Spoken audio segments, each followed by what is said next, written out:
Hi everyone, this video is about changing views in the request screen. In the request screen, you'll want to filter the list of all requests to only show requests relevant to you and your team. Service Anywhere comes with a set of default views which will allow you to do this. From the Edit Views menu at the top of the page, you can see the options My Requests and My Group Requests.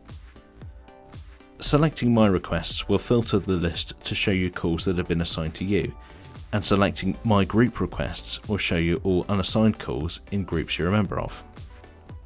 After selecting one of these views, you may want to add and remove some of the columns to help order and quickly view the status of calls.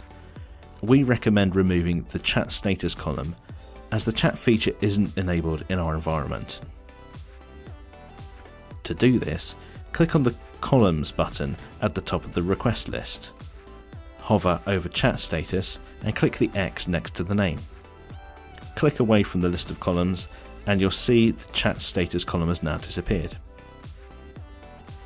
Columns we recommend adding are created time, status, and next action. To add these columns, click Columns at the top of the request list. From the Select Field drop-down menu, select Created Time and click Add.